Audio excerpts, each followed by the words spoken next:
একদিন একজন ধনী সওদাগর একটি কালো টগবগে ঘোড়ায় করে জঙ্গলের মধ্য দিয়ে যাচ্ছিল।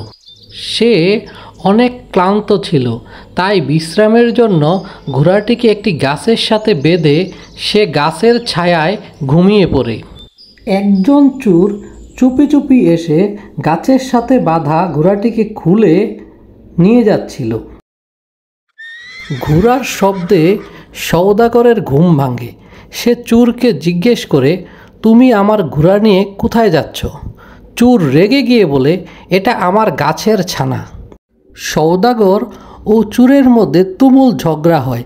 একজন বলছে ঘোড়াটা আমার, আরেকজন বলছে এটা আমার গাছের ছানা। সওদাগর রাজার কাছে গিয়ে অভিযোগ জানায়। রাজা অবাক হয় এবং চোরকে ডেকে পাঠায়। চোর রাজার কাছে এসে উত্তেজিত হয়ে বলে, এটা আমার গাছের ছানা, এবং রাজার তা বিশ্বাস হয় এবং চোরকে ঘোড়াটি দিয়ে দেয়। সওদাগর অবাক হয়ে চেয়ে থাকে। সওদাগর চোখ মুছতে মুছতে রাস্তা দিয়ে যাচ্ছে। এমন সময় তার সাথে এক শেয়ালের দেখা হয়। শেয়াল তাকে জিজ্ঞেস করে, কি হয়েছে ভাই? সওদাগর শেয়ালকে সব ঘটনা খুলে বলে।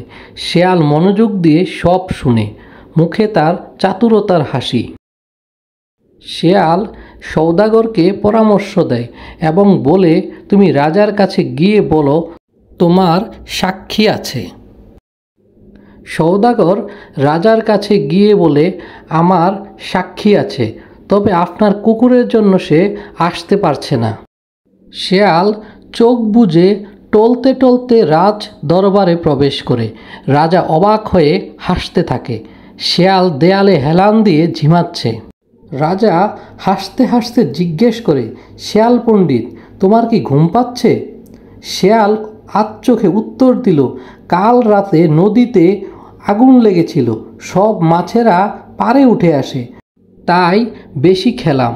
রাজা থমকে যায়।